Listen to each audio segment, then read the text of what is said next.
Hello, नमस्कार. कसे आहात सगळे? मस्त मजेत आहात ना? तर आज बघा गुरुवार आहे आणि छान म्हणतात ना, गेल्या गुरुवारी पहाटेला जेव्हा पूजा केली ना, तर खरंच वातावरण एकदम छान प्रसन्न वाटत होतं घरामध्ये. तर म्हटलं ह्या गुरुवारी पण म्हटलं आपणच करूया, कारण गेल्या गुरुवारी मुलीने पूजा केली होती. पण या गुरुवारी म्हटलं चला मी पण लवकर उठून बघते. खरंच सांगते वातावरणात एवढी सकाळच्या टायमाला एवढं शांत असतं ना आणि निरभ्र आकाश असतं ना, त्या आकाशाकडे तर एकटक बघावं असं वाटत असतं. म्हणजे बसून असं बघत राहावं आणि तो पक्ष्यांचा किलबिलाट. मी पण म्हटलं चला आज लवकरच उठते आणि सगळं उठून लवकर फटाफट सगळी लादी वगैरे पुसली. त्यानंतर बघा दिवा लावला. एवढ्या काळोखामध्ये जर तुळशीकडे दिवा लावतो ना, म्हणजे आपलं एक तर ते बघायला तर खरंच छान वाटतं डोळ्यांना. आणि विचार करा एवढ्या काळोखावरती ती एवढीसा दिवा मात करतो. रोडला ती स्ट्रीट लाईटचा उजेड सोडला ना, सगळीकडे काळोख होता आणि त्याच्यामध्ये तो दिव्याचा मंद प्रकाश एवढा छान दिसत होता ना. मग उंबरठ्याचं लेपन केलं आणि मग बाकी घरात म्हणजे बाकीची कामं होती ना, देव वगैरे उजळवायचे होते, तर ते सगळी कामं करून घेतली.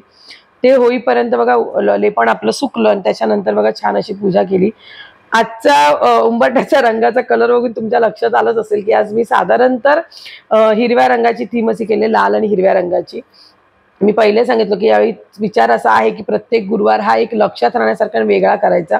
तर या गुरुवारी रेड आणि ग्रीनची थीम घेतली होती. तर उंबरठ्यावरती रांगोळी पण बघा तशीच काढली आणि किती छान दिसतोय बघा उंबरठा. आणि अशा प्रकारे जर तुम्ही उंबरठे ठेवता ना, तर येणाऱ्या पाहुण्यांना जेवढा आनंद होतो तसं देवी देवतांना पण यायला आपल्या घरी बरं वाटत असतं. तर छान अशी उंबरठ्याची पूजा केल्यानंतर पहिली देवपूजा करून घेतली.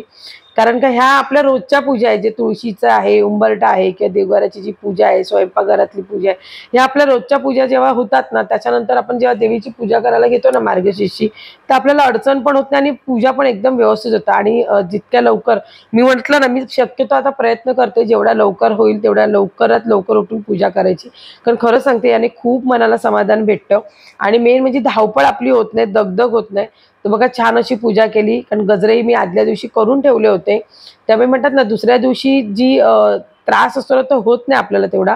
आज बाबांचं पण वस्त्र बदललं. त्यांना ऑरेंज कलरचं वस्त्र घातलं आणि घटाची साडी पण बघा आज चेंज केली. ऑरेंज होती त्याच्यातली ग्रीन कलरची घातली. ग्रीन म्हणजे थोडासा मोरपिसी टाईप आहे. फोटोमध्ये ती वेगळी दिसते आणि प्रत्यक्षात वेगळी दिसते. आणि आज ना फुलांकडे माझ्याकडे दुर्वा एवढ्या आल्या होत्या ना, कारण मी 3 ठिकाणावरून फुलं आणली आणि प्रत्येकाने दुर्वाची जुडी त्याच्यात टाकली होती. त्यामुळे आज म्हटलं चला गणपती बाप्पासाठी, आपल्या गणूसाठी म्हटलं थोडासा दुर्वांचा हार करूया आणि तो बघ घरीच बनवलाय. तो गणूला पण किती छान दिसतोय बघा दुर्वांचा हार. आणि पूर्ण एकंदरीत ह्याच्यामध्ये बघा तो गणूचा हिरवा हार, त्याच्या बाजूला देवीची वेणी. म्हणजे ठरवून केलं नव्हतं. म्हणतात ना आपण कधी-कधी काही गोष्टी आपण करायला जातो आणि त्या अचानक घडतात. तसं झालं.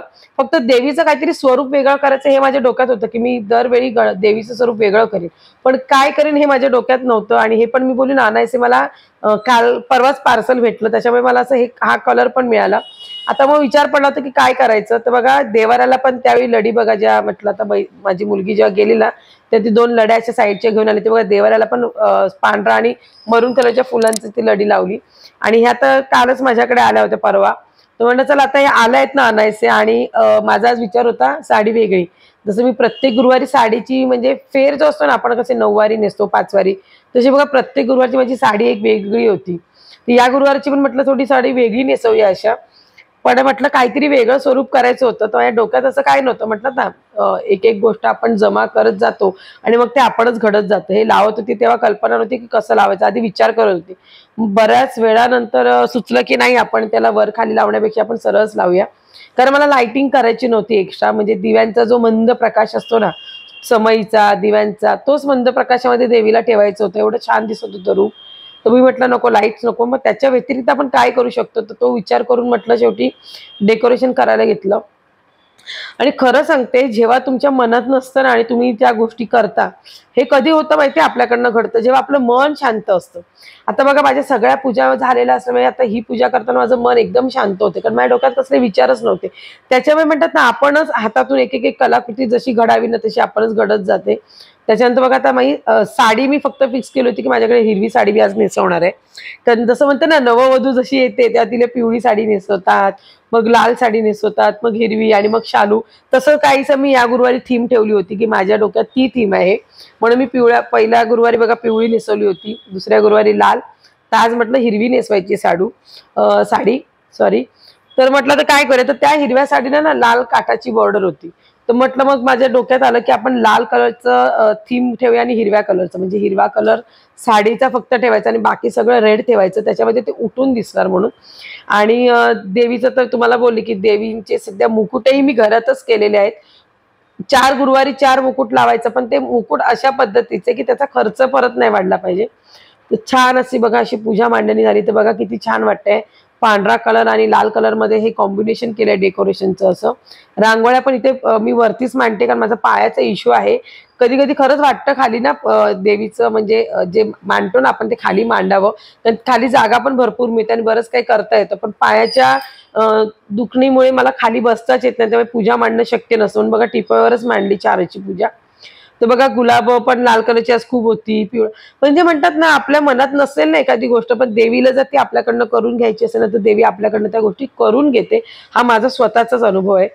तर बघा छान अशी पूजा केली. देवीला पण बघा हिरवी साडी नेसवली. आता त्या आणि त्याला काठ आता होता तो लाल कलरचा. तर बघा विचार करा, नुसत्या लाल कलरच्या बॉर्डरवरती ग्रीन कलरच्या साडीवर काय देवीचं स्वरूप दिसतंय. आणि हा मुखवटा पण बघा घरी केलेला, हा पितळेचा मुखवटा आहे. काल मला 2-3 ताईंनी ज्यांनी व्हिडिओ बघितले त्यांनी विचारला हा मुखवटा नक्की कसा आहे, मेटल कशाचा आहे, प्लास्टिक वगैरे. तर हा प्युअर पितळेचा मुखवटा आहे. त्याला मी घासून फक्त तेवढाच भाग रंगवला ज्याच्यावरती देवीचं स्वरूप उठून दिसेल. असं तुम्ही पूर्ण पण रंगवू शकता, पण मला तो पूर्ण नाही रंगवायचा होता.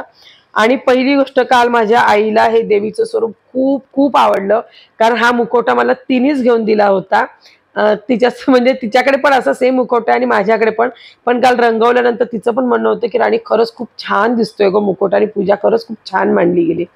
तर म्हणतात ना कधी कधी आपल्या छोट्या छोट्या गोष्टींचे प्रयत्न असतात ना आपल्यासोबत ना आपल्या जवळच्या लोकांचं पण मन एकदम विकत. आणि माझ्या आईला काल खरंच सांगते कालची पूजा खूप आवडली. ती रोजच मी पूजा मांडली की माझी वहिनी आणि माझी आई न चुकता फोन करतात पाया पडण्यासाठी, फोनवरनच, कारण त्यांना येणं शक्य नाही म्हणून. पण त्यांना कालची पूजा खरंच खूप आवडली आणि मलाही स्वतःला आवडली. नंतर हा बघा आमच्या शेजारचा मुलगा, त्याला गुरुवारची सुट्टी असते आणि सुट्टी असली की दोन्ही भावंडांना ना आंटी आणि अंकलकडे जायचं असतं. ऍक्च्युली सकाळी कामाचा खरंच गोंधळ होता. मी त्याला मग बोलली की मी तुला नेलं ना, तुला वाट्याने सोलवावे लागतील. म्हणजे मला असं होतं की हा येणार नाही कदाचित, पण म्हणतात ना मुलांनाही तेवढीच ओढ जर आपली असेल ना तर मुलं काही करून येतात. बघा तो आला आणि मला म्हणतो द्या आंटी वाट्याने सोलायची आहेत ना, मी सोलून देतो. म्हणजे बघा मुलांचं आपण जेवढं तुम्ही प्रेम द्याल ना त्याच पटीने नेहमी म्हणते की तुम्ही जे देताय ना तेच तुम्हाला परत येणार आहे. त्यामुळे देताना नेहमी चांगलं द्या, तर ते तुमच्यापर्यंत चांगलं येणार. या मुलांना आम्ही काय देतो, थोडासा वेळ देतो आमचा, आपुलकीचे 2 शब्द आणि कधीतरी खाऊ पिऊ, पण त्याच्यासाठी पण ती मुलं आवर्जून आपल्याकडे येतात. यातच खरा मोठा आनंद आहे ना. त्याच्यानंतर बघा मी जेवणाला लागली. म्हटलं आता जेवण, कारण मी सकाळचाच नैवेद्य दाखवते देवीला आणि मी उपवासही सकाळी सोडते, कारण मला जमत नाही सध्या औषधं वगैरे चालू असल्यामुळे. तर हा पण तिथे लुडबुड करत होता. आणि म्हणतात ना मुलं ही देवाघरची फुलं, त्यांच्या तोंडातून एखादी गोष्ट कधी निघेल आणि ती कधी आपल्यापर्यंत पोहोचेल आपण सांगू शकत नाही.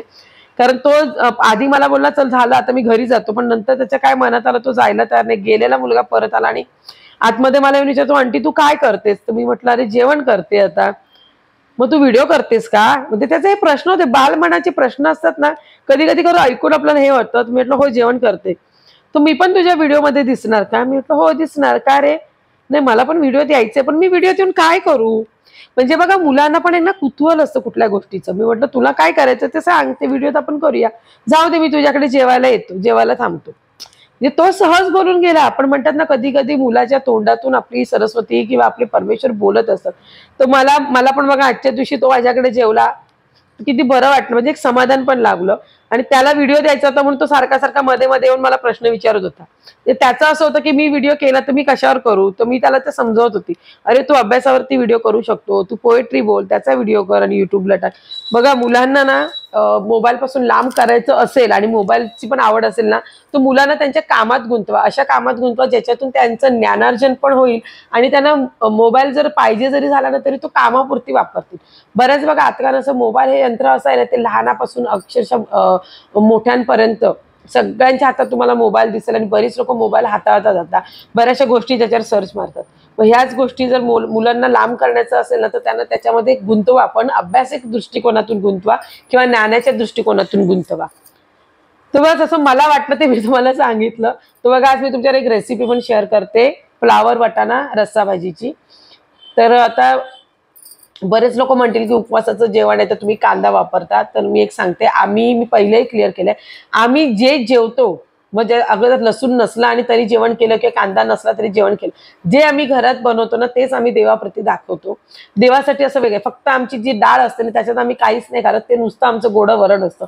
बाकी जे आम्ही आपण जे जेवतो ना तेच आम्ही देवाला दाखवतो. देवासाठी असं वेगळं काहीतरी वेगळं जेवण असं काही करत नाही. तर बघा फोडणीला पहिला कांदा आणि टोमॅटो घालून घेतला, त्याच्यानंतर सगळे मसाले, आणि मसाले सगळे घरचेच आहे. मी शक्यतो अशा रेसिपीज करते की ज्याच्यात खर्च वाढणार नाही, कारण बघा आपण सर्वसामान्य, आपल्याला सगळ्या गोष्टी बघाव्या लागतात. फक्त रेसिपी करायच्या आहेत पण मग त्याच्यासाठी सगळं सामान आणि मग करा ते कुठेतरी पटत नाही, कारण आपला खर्चही तेवढा होतो. पण जेवढं शक्य असेल ना तेवढं घरातल्याच वस्तूंपासून जेवढं बनवता येईल तेवढं बनवण्याचा प्रयत्न करते. तर इथे बघा कांदा टोमॅटो घातला होता, त्याच्यानंतर त्याच्यामध्ये आपली काश्मीरी मिरची पावडर, मालवणी मसाला, गरम मसाला, धणे जिरे पावडर, थोडीशी हिंग, थोडीसा हळद आणि फ्लावर आणि वाटाणा जो टाकला. आता हे फ्रोझन वाटाणे जर तुम्ही वापरणार असाल ना इथे, तर आधी फ्लावर थोडासा शिजवून घ्या.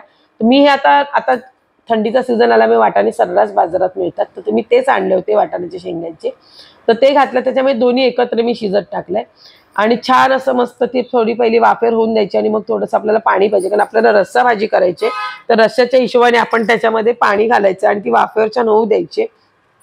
खरंच सांगते भन्नाट लागतं, आणि ज्यांना कोणाला काजू आवडत असतील ना जर, तर मला पुष्कळ आवडतात त्यामुळे घालते, पण आज मी नव्हते घातले.